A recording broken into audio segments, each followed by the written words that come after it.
Hey everybody, it's Safi and Marco of Dish Out on Movies, the only movie review show on YouTube to review movies in terms of food. And it's just Marco here once again, and I am here today to review Dexter Resurrection, Season 1, Episode 4, Call Me Red. So this episode, right before I saw it, I saw the runtime. It's over an hour. And I got really, really excited because I thought, I'm glad that, it seems like nowadays they're kind of starting to return how things used to be. If you saw the Stranger Things final season, each episode of that season, it's only like 8 episodes, but each episode is like 3 hours long. And it's like, you literally could have just made this like a 24 episode season and it would have been the same length. So it's just very strange. It's like 8 movies in one. And so I was really excited based on the runtime. I got really, really excited. Tonight for dinner, I decided to have a special dinner while Dexter was, having a miserable time with all this vegan, crappy food that he had to eat to keep his identity secret. I had steak and French fries and peas, and the steak, it had a perfect sear and just the way that probably Dexter would like it, and it was really, really enjoyable. And at the same time, I watched this episode, and I gotta say, this show just keeps getting better and better. There are a couple of minor things that I don't like, and I don't think they're a big problem. I think, if anything, you could just call them nitpicks. Like, I think the first thing I would say, because I want to get the things that I quote-unquote didn't like over with first. Number one, the music deal is very strange, because the episode starts off and Uma Thurman is taking Dexter up, or Charlie, that's her character's name. She's taking Dexter up to meet Peter Dinklage as Prater, who's this rich, guy who, gets all these serial killers together for dinners and, to talk about, killing people and, a very, very odd situation, but actually kind of realistic. It's like a little secret society, and, so in a way you could say that like this is all like one big serial killer story. It's like a secret society. Like, what if Dexter joined like the Eyes Wide Shut cult, which honestly I would pay to see that. That would actually be really interesting. What if they made a sequel to Eyes Wide Shut but with Dexter joining the cult? That would be really, really cool. Because I feel like it would be a lot more satisfying than that movie was. The way that movie ended is just like, let's go home and have sex. Like, that's gotta be one of the most, like, disappointing endings to a Kubrick film of all time. But anyways, they played this song as Dexter and her go up in the elevator. They played this random song that I don't think I've heard before. And there's nothing wrong with the song. It's just that it was weird how they felt the urge that, like, they have to play music in order to, stimulate the audience. And I didn't think that they needed to. I think that they could have just kept it, like, silent and just had the, kind of, to add more tension and suspense and to make it feel more like, what's going to happen here? Because the big thing for me, so that was one of the things I didn't like, was that one song. But the thing for me was that, it seems like Dexter has a problem fitting in. And you see that a lot, or at least I've only seen this show. I have not seen the old show. And I'm just saying that if you haven't watched my reviews as of now, until now. Sorry, I'm all weirded out tonight. I did a video earlier, and I usually don't do, 2 videos in one day. But I just got so excited from watching this episode But anyways, I was kind of thinking like, is he going to really hate it? Like, is this going to be really awkward to see him? Because that would be the ultimate irony, is if he goes to meet up with these serial killers and he doesn't fit in there either. That would be kind of dark. It would be kind of depressing in a sense, because he's the main character. You want to root for him no matter how bad he might be at times. But surprisingly, he actually fits in. There are some nice little moments of fan service too. Prater takes him to this vault with all these serial killer trophies. And I will say, something is going to happen with the vault. Something is going to happen, because they made sure to focus extra attention on, like, oh, well, there's an alarm. So if you come in here and you try to take something, and he showed, like, how, like, it's triggered, and then Charlie is the security. She's the only security. And, but it is Uma Thurman. She's kind of badass. But, like, still, it just feels like something is going to happen with that vault. Somehow, Dexter or something is going to have to get into the vault and take something.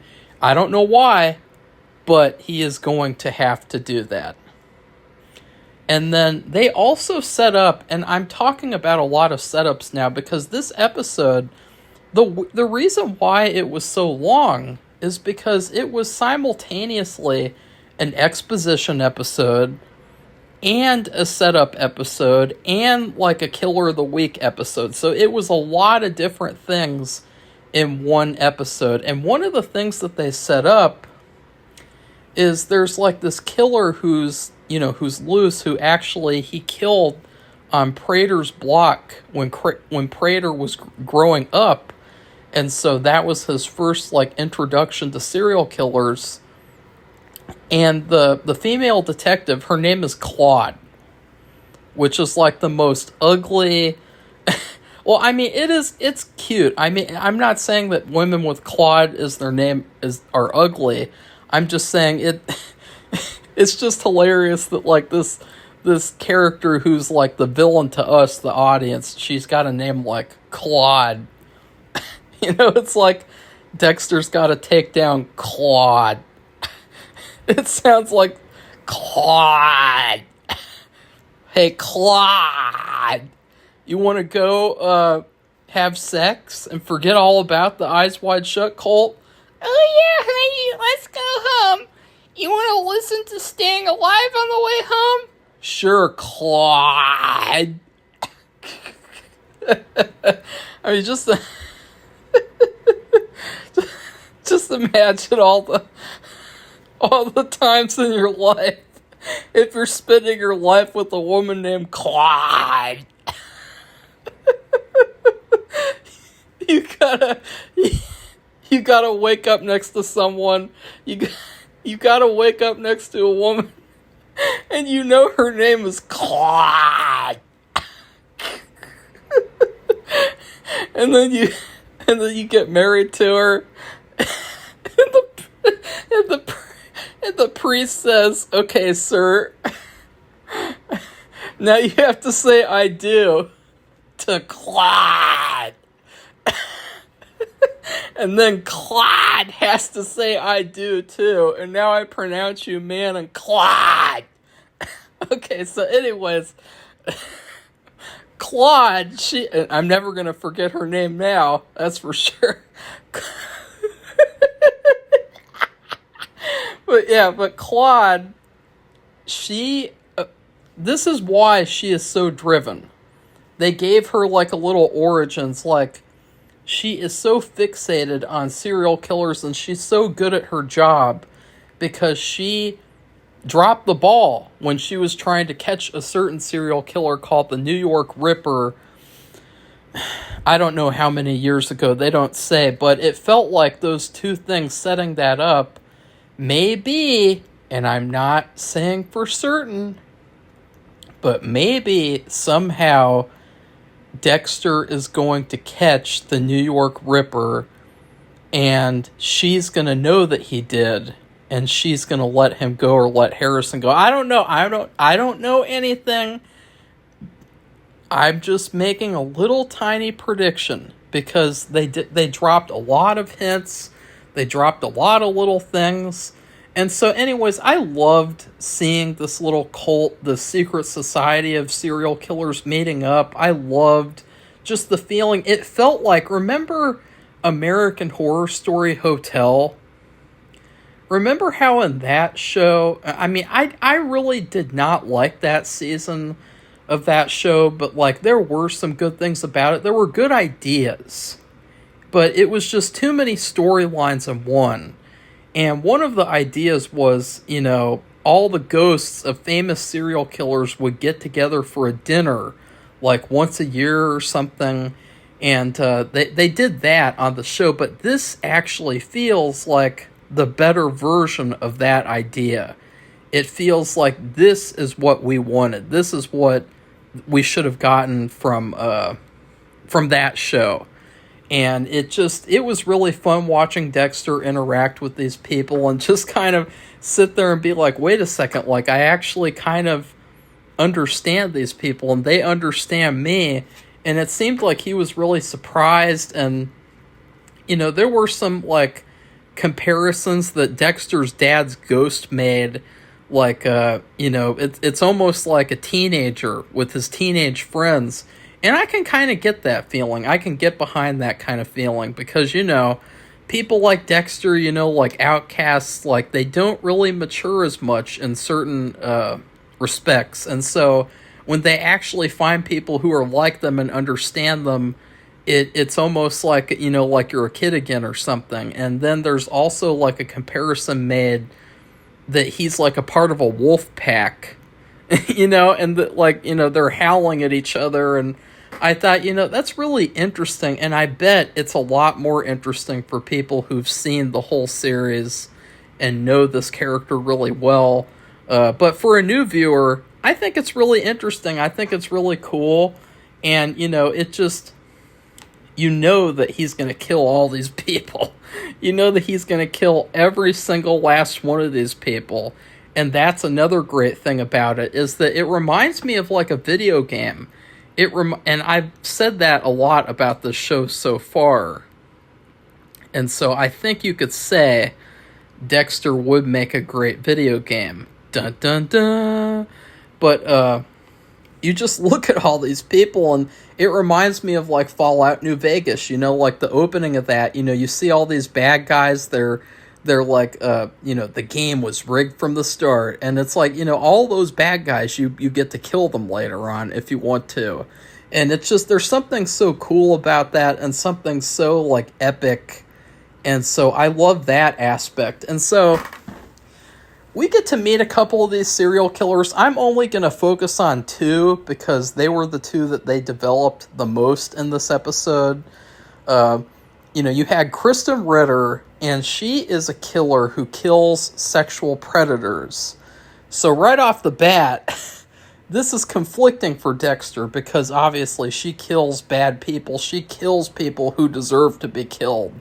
You know, I mean, she gave like her own little origin story. And, you know, I think that the funny thing is though, and this is just going to come up organically because Dexter is a serial killer himself, but Dexter didn't really have any sympathy for, you know, the backseat driver, the dark passenger. He didn't have any sympathy for his sob story or his backstory, you know, about his dad killing himself and all that. Like, he didn't care at all. But Kristen Ritter gave him this backstory, and he seemed to actually like really like identify with her and care about it. And I just kind of thought like, is this just because he wants to get in her pants? Yeah, he really did. And so they meet up the second day because another conflict that he's having, and I didn't even think about this until another viewer told me, but another conflict is that Prater, he's not a killer himself. he's just like a watcher. He's just a guy who likes to get these killers together. And so Dexter is kind of like obsessed with finding out, like, what is Prater up to? Because it does kind of seem odd, now that I've seen the episode, it does seem odd that it's just like, oh, this is just a rich guy who's like, he likes to, get these serial killers together. Like, it feels like there is something that's going on here. It doesn't just feel like a rich guy who's like enjoying himself. And so I think that Dexter's just looking for an excuse to kill him. So he goes on a date with Kristen Ritter. They do a little run. And then, I also loved how Dexter, the emphasis on food in this episode, like, the cult knows that the Dark Passenger, he was a vegan. And so Dexter is forced to eat, like, all this crappy vegan food. And the first thing he does after he goes to this stupid secret society dinner is that he buys himself 2 chili cheese dogs from literally the vendor, like, that's right outside the building. And so it's just like, I thought that was so relatable, and it was such like a great moment for a character like of his kind too. Like, he's a serial killer, and it's like somehow this serial killer character, he's more relatable than like all these so-called good characters that I've seen in movies and TV shows nowadays. Like, even like a Superman. I don't know if anyone's seen the new Superman. I thought it was pretty damn good. I give it like an 8.5 to 9 out of 10. But all those characters did not really have that much depth. And they didn't really feel as relatable as Dexter.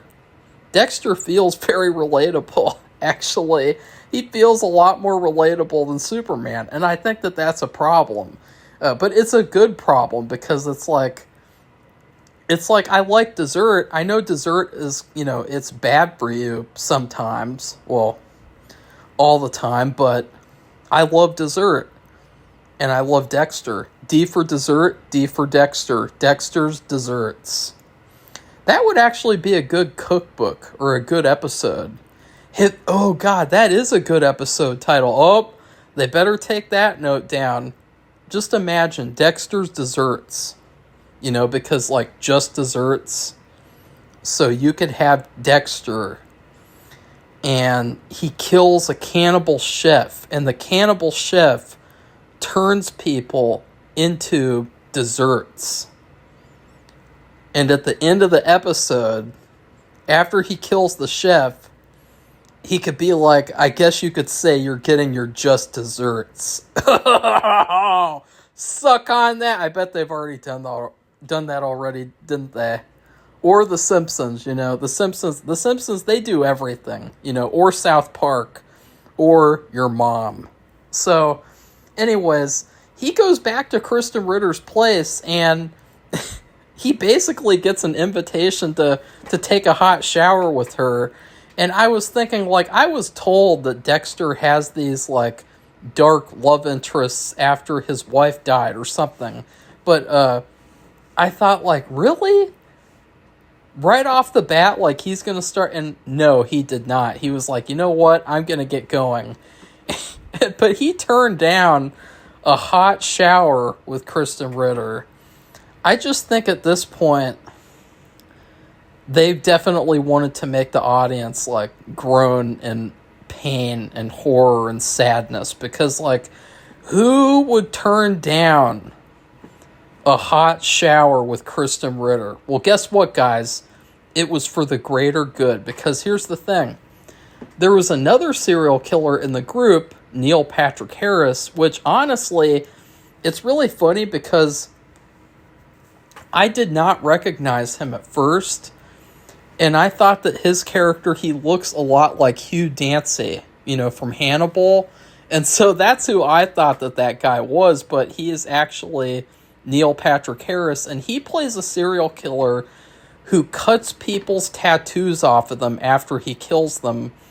And I will say, I guess it's not a huge issue, but my other issue with the episode is that I really wish that we could have learned more about his background and seen more of him do stuff, because I felt like it was almost like killing him was like a requirement rather than like I feel like they could have made the episode longer. They could have made this like an hour and 20 minutes, and they could have had like 14 minutes of like his backstory, not backstory, but like him killing other people, because he was actually kind of interesting. And even at the end, what's really cool is that Dexter saves this young woman from getting killed, and he is able to save her like almost like on the spot.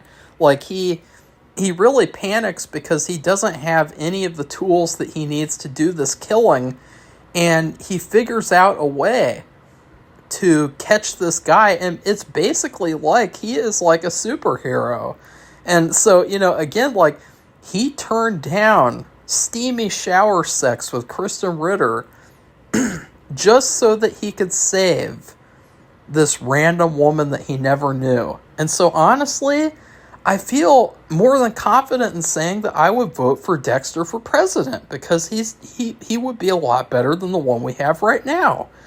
Because, I mean, just, that was so cool, and it was such, like, an awesome moment. Like, yes, like, I was almost convinced that he was just going to let her die. I was convinced that, like, oh, he is the new member of the group, and being the new member, it would be really suspicious that, oh, as soon as he joins in, another member of the group gets killed. But he did it for that girl. He did it to help that girl. And that guy, he had an urge. He had an addiction that he needed to fix. And so I loved, he put this serial killer in the girl's tattoo parlor, I think. And so he used her own tattoo parlor to kill this guy. I just thought, again, like, this is epic. This is awesome. He even has a moment. Now, I didn't know this about the old show, but they showed at the beginning of the episode, he collected blood slides. And the first thing he does is make a blood slide from this guy's blood. And it just felt like a very satisfying moment, very much like Dexter is back, hashtag Dexter is back. And what's really cool, and I didn't even think about this until someone else pointed this out, but Neil Patrick Harris's character's like, I'm not going to scream, I'm not going to beg, because, I know what's going to happen, it's inevitable. And I think that also kind of disturbed Dexter, is that in the Secret Society dinner, they were saying that these killings that these serial killers perform, they're inevitable. And I think that really, really, like, disturbed him and made him, like, upset that, like, it is kind of inevitable that you have serial killers in society and they kill people. And, it's bound to happen one of these days, not all the time, hopefully, but it does happen all the time. And you don't even know about it a lot of the times. And you might never know. But what's really cool is that Neil Patrick Harris's character screams as soon as Dexter tells him that he is Dexter Morgan, and then he fucking stabs him right in the chest. That was awesome, and it was worth the hour. It was worth the hour and 5 minutes. It felt like, yes. It felt like, you know what? This is almost like a mini movie. And it was basically, it also felt like, this show is in the right hands, because we've seen, and this is something that is actually really ironic about the show, but we've seen in a lot of modern shows, you have a main character who does morally questionable things. And I have talked about this other show a lot, Better Call Saul. So I will also kind of talk about Your Honor, which, have Bryan Cranston from Breaking Bad. And these shows, you have a main character who, he's not evil, but he does things that are evil for a reason, for a purpose that, is kind of morally gray. And it seems like they don't want the audience to be able to like those characters. It's like this old-fashioned thing of like, they completely changed the entire plans of Better Call Saul, of what that show was going to be in the final seasons, because they didn't like that the audience liked Jimmy McGill, Saul Goodman. And they also, put the guy in Your Honor through hell. I mean, even in the second season, after he did all this shit at the end of the season to help out, he saved this piece of shit who killed his own son. Yes, that's right. Your Honor ends with a guy helping a kid get off for killing his own son because it was an accident. But the kid didn't really care at all. I mean, he did not really care at all. It might have just been the bad acting, but, it doesn't matter. I mean, it didn't come off as guilt or anything. And so, but the point is that, guess what they did to that character? They put him in prison for the rest of his life. Like, that's how they paid him back. They did the same thing to Jimmy, to Saul. And so it really annoys me that, like, we have these shows where, like, look, I get that these people are evil. I get that Dexter is quote-unquote evil. But I'm sick and tired of these shows, like, forcing their views on us and forcing us to be like, oh, well, Dexter's actually evil. And we're going to make him pay. We're going to make him, pay for what he did and make him sorry.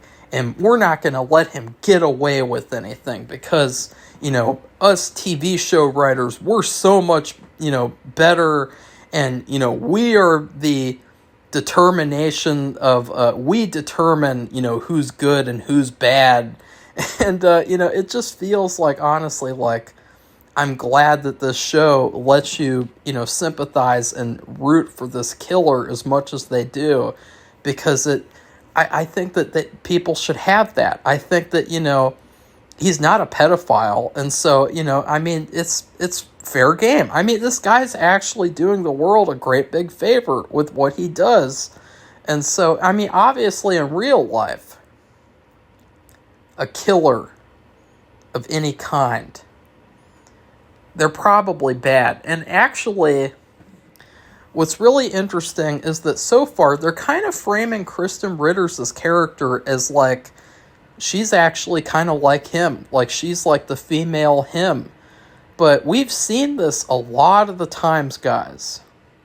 We've seen this a lot of the times where these people who hunt down, like sex predators or pedophiles, they turn out to be pretty bad themselves. Because again, like, who is good enough to be the moral judge of society? Even judges. Are they really good enough to determine what is good and what is bad? I don't know. I don't think so. And so I think that Kristen Ritter's character is going to be evil. And I think it's going to be kind of like a heartbreaking moment where Dexter finds out that, like, wait a second, like, she is not the saint that I thought she was. And that's probably what's going to lead to, like, the climax, like, the end of the season, like, because her character, she just seems a little too good to be true for him. And I also think, this show is doing a lot of paralleling. They had an instance in the episode where Harrison, we haven't talked about Harrison yet. Poor Harrison, poor Peter Parker, because he's getting worse and worse each episode. He needs his dad. And thank God his dad showed up at the end, because it was like, oh no, his character's gone down the drain real fast. Like, he's really, wimped out and kind of petered out. But Harrison has this moment where he's feeling really upset because Batista came over to talk to him about his dad, and Batista did not tell him that Dexter was alive yet, because he is trying to, manipulate and get information out of him. He's actually kind of a sleazy guy when you think about it. He's kind of a sleazy, he is really all in it for himself. He is all in this just so that he can get Dexter. He is definitely on a suicide mission. But Harrison goes over to that girl friend. He goes over to her apartment, and it's really funny because I knew when she opened that door, he was like, "I need to be with a friend." I knew that wasn't about being with a friend. That was about getting something, you know what I mean? That was about getting some action. That was about getting some single Latina mom action. And what do you know? They have this little, they're watching, a movie together or something. They got 2 bowls of popcorn. Harrison's got a boner that he's hiding underneath the popcorn bowl. And then Harrison, he's like, okay, here's the right moment. And then as soon as he leans in to kiss her, all of a sudden she hesitates for a second. And then he's like, oh no, I gotta go now. I'm Harrison, I gotta go. And he runs away practically. And it's like, damn, she didn't mean to screw it up like that. But then she almost kind of friend-zoned him at first. She's like, we're friends, we're good friends. I was like, fuck. He just got, I mean, he's been sleeping on her couch all the time, on and off, and babysitting her kid for her. He's the most, he's the epitome of a beta male, if I've ever seen one.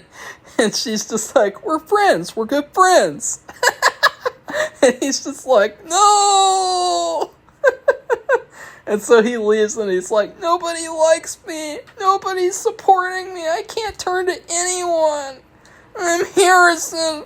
I'm gonna throw a temper tantrum to the police. And so that leads, eventually, he has another whiny talk with Batista. Batista, he meets up with him again. He's trying to give this kid a heart attack or something. He meets up with Harrison again, and Harrison's like, I don't know anything. Just leave me alone. And he's like, kid, your dad is actually a real bad guy. And I'm not just saying this so that I can get information out of you. I'm saying this because I know it's true. And even Marco doesn't know it's true or not because Marco hasn't seen the series. So when Batista says that Dexter was responsible for all these people's murders, Marco doesn't even know it. So that was kind of a blow to me because I was like, I don't know, have they kind of shown Dexter to be more of a bad guy with killing these certain people? I don't know. It seems like there's more to the story. He's kind of lying. And then Harrison, he gets up and leaves. And by the way, Harrison's friend zone girlfriend, she tells Batista on accident about this killing. So that leads, Batista immediately figures it out that Harrison killed that guy. And it's funny, too, because Batista doesn't even care. He doesn't care, but he's also like, oh, well, if you tell me where Dexter is, then I won't tell Claude about the killing that you did to that date rapist. And it's like, oh, well, what kind of a moral authority do you think you are, too? And so I guess this show is really exploring, what right do people have to call themselves, a moral authority? All these different types, all these people, all these characters, they all have their own hypocrisies and double standards. They all have dirt, and they all have some kind of an issue that, Dexter is going to figure out, and then he's going to kill them. And, anyways, Harrison almost turns himself into the police, and that's when Dexter just pops up out of nowhere because he's been stalking his son. And I did love, too, there was a good line in the episode where Neil Patrick Harris, he reveals that he's been stalking this young woman through Instagram. And then Dexter's like, in my day, we had to do it in person. I thought that was great. There were a lot of good lines once again in this episode. But yeah, he meets Harrison. And they're right in front of a police station. And I thought that was great too. Because it's like, they're right out in the open. And both of them, they haven't done anything according to the police yet. Like, they don't know anything that they've done. And they're standing right there in front of the police station. The one thing that I'll say is that they had a couple of flashbacks where, Harrison was telling Dexter he had to turn himself in. And I don't know, like, why is Harrison even thinking about turning himself in? I mean, it just because he feels fear and guilt, like, I don't know, like, his character, I kind of want to know a little bit more about what's going on in his head. And he hasn't been able to talk about it because nobody else knows except for Batista. And he doesn't want to talk to Batista because he's just going to sit there and say, hey, kid, your father's actually really evil. And we got to kill your father. We got to bring your father in. And we can have a coffee together. And that's the thing, too. It seems like Batista is someone who every single thing he does is for the benefit of himself. Like he brings Dexter in the first episode, he brings him a sandwich. He takes Harrison for a coffee. He's playing this good cop routine where he's like, okay, I'll get you a little coffee, but in return, you're going to have to tell me about Dexter.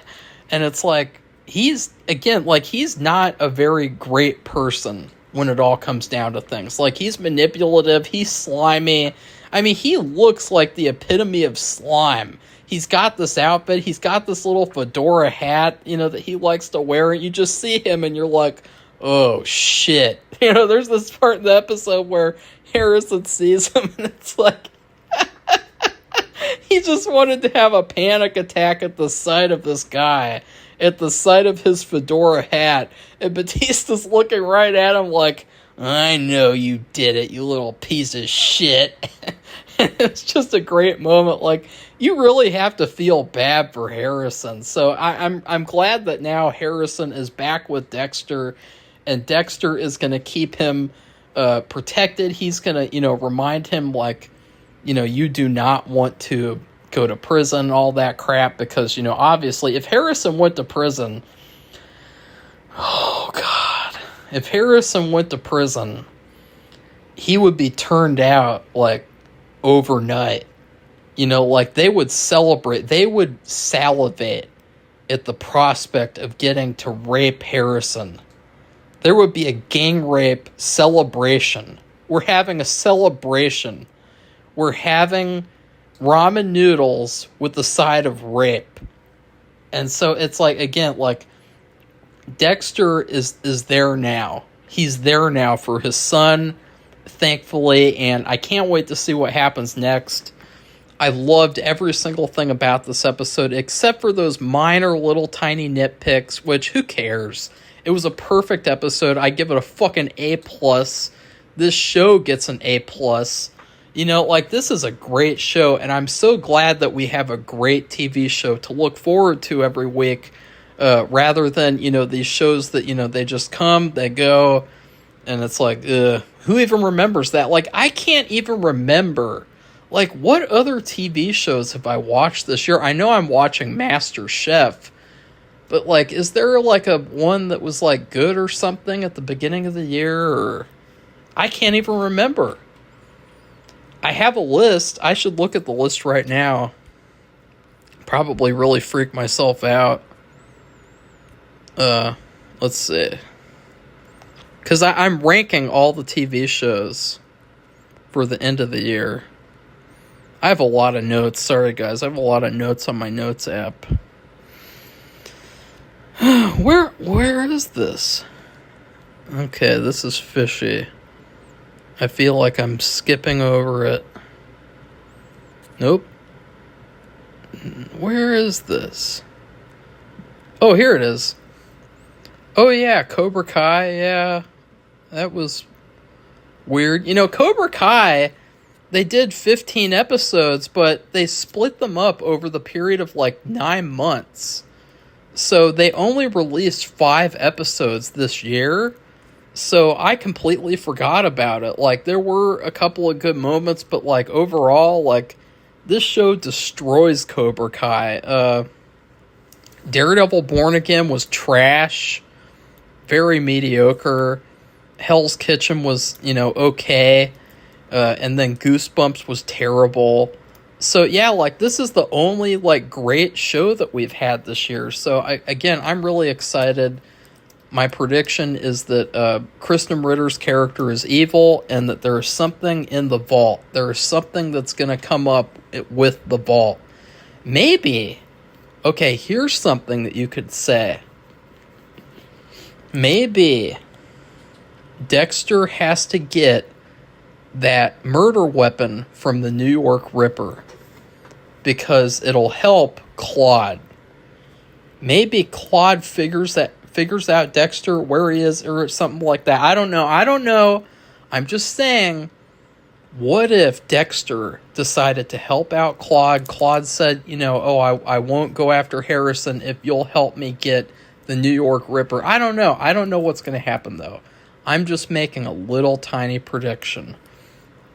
And so please like this video and comment and tell me what you thought of the episode. And then please subscribe to our channel if you'd like to see more honest Dexter reviews. Goodbye, everybody. See you soon for, hopefully, the Fantastic Four review. Finally. Bye.